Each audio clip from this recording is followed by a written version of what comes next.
everyone and welcome. This is Melissa from Endometriosis.com, and I'm wearing my fake hair today. I've actually got a wedding on tomorrow, so I thought I'd play with the idea of having long hair again, which is actually kind of fun. So yeah.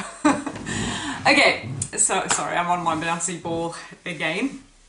Anyway, I wanted to talk to you about is a girl who sent me an email called Marish, and she just decided that she wanted to lose some weight, and she was wanting to do this through exercise, which is really fantastic because exercise is excellent for us. But I guess I wanted to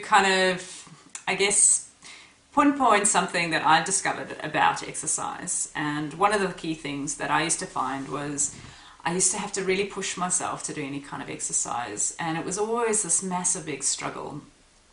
And a lot of that, I think, had to do with just my body was just tired all the time. And it was only when I started eating better and incorporating sort of your superfoods like, you know, goji berries and cacao powder and spirulina and high protein foods that, you know, weren't meat based and things that were really helping my digestion and my overall body, that I was able to actually take part in any kind of strenuous exercise. I used to just find I was so tired that the whole idea of even just going for a walk was just, I had to really motivate myself. So I think the first step before you sort of start tackling any massive exercise, you know, is to really look at what you're eating and really think about, you know, is this supplying my body with the nutrients that it needs? And when you're getting those nutrients, when you're getting everything that your body needs, you actually feel a lot better and you have a lot more energy. And so the idea of exercise doesn't become this massive, big, scary thing. One of the things that I also found was not to take exercise as something that you need to kind of, you know, commit to initially. You know, just do something simple like go for a walk for 10 minutes. You know, just something really simple, like even right now, you know, after watching this video, just get up, put on some shoes and just go for a walk. You know, it doesn't need to be this massive big thing. I know for years I used to go, oh, okay, I'm going to go to join the gym and I'm going to, you know, buy myself a nice, you know, new gym outfit and get some new shoes, and I'd plan this whole massive thing around it and to try and motivate myself to actually do something. And at the end of the day, it's not like that. You don't need to go to the gym and do like a hard full-on workout for an hour. And, you know, as long as you're doing something, you will eventually feel good from doing something and you will naturally want to do more. It's not something that you force yourself to do. And if you're forcing yourself, you won't stick to it. So my recommendation is to just start with a 10-minute walk, or, you know, just walk around the block and, you know, do that every day, you know. And once you start to feel the difference and feel better for it, because it has a sense of calming you down, and then you'll want to do more. You know, you just naturally, your desire to do more will come.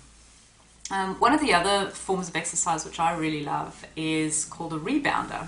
So it's like a mini trampoline, and basically you just bounce on it, and it's actually quite you know, it actually really gets your heart rate up, but I really love it because, you know, you're floating essentially, so you're floating in the air, and it has amazing benefits for your body. So it stimulates the lymphatic flow of the body, which basically means it flushes out the toxins in your body much quicker than other forms of exercise can do. So I really enjoy that one. So those are two sort of really simple ones that you can start with and kind of move your way up into other forms of exercise. Once you sort of start and you do something every day, you actually start to miss it when you don't do it. It becomes part of your life. I find that I do yoga every day, and I find that if I don't do it, there's something missing. I feel somehow like I haven't brushed my teeth or something, you know. So it just becomes part of your life. Okay, so yeah, so I hope that helps you, and I hope that it helps some other girls as well who maybe have been thinking that they need to get into exercise, or they need to lose some weight. Excess weight with endometriosis is not going to help. I'm sure you know that. But the reason is actually because naturally, as endometriosis sufferers, we tend to suffer from estrogen dominance, which basically means we have too much estrogen in the body, and that's what causes all those emotional side effects that we're all too familiar with. But by having too much estrogen, you're not going to help endometriosis at all. Now, when you have a lot of excess fat on your body, the estrogen actually stores itself in those fat cells.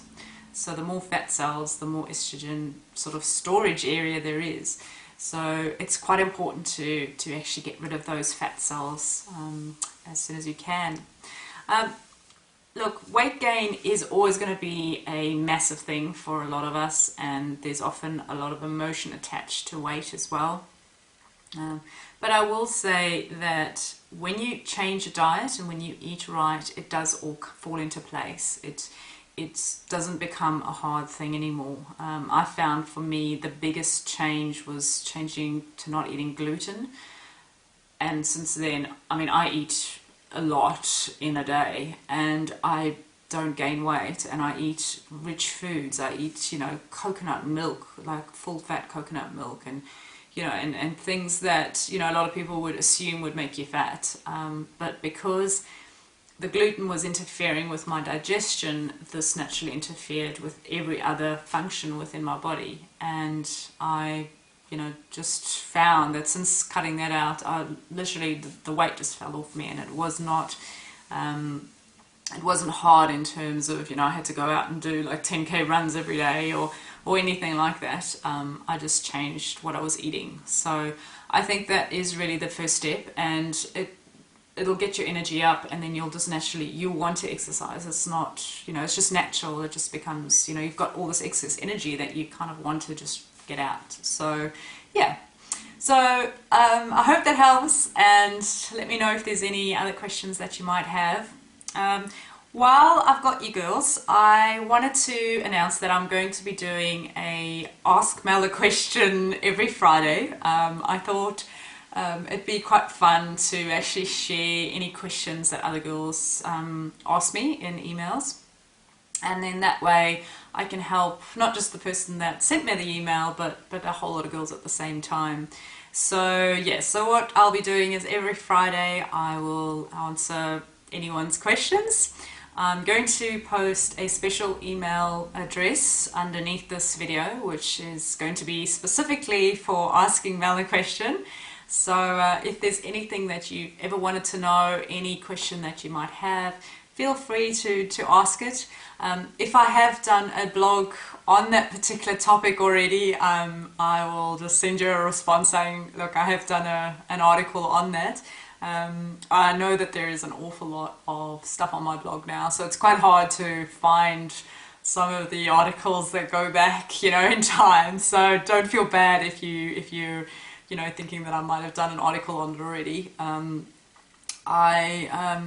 I'm here to help, so if there's anything that you stuck with, and don't feel like anything is a silly question either, because we're all in different stages of our journey, and we're all learning in different paces. And I know when I first started, I didn't know anything, so we all got to start somewhere. Okay, so thanks for watching, and yeah, I'll hopefully hear from you in the comments, or if you have any other questions. Okay, bye.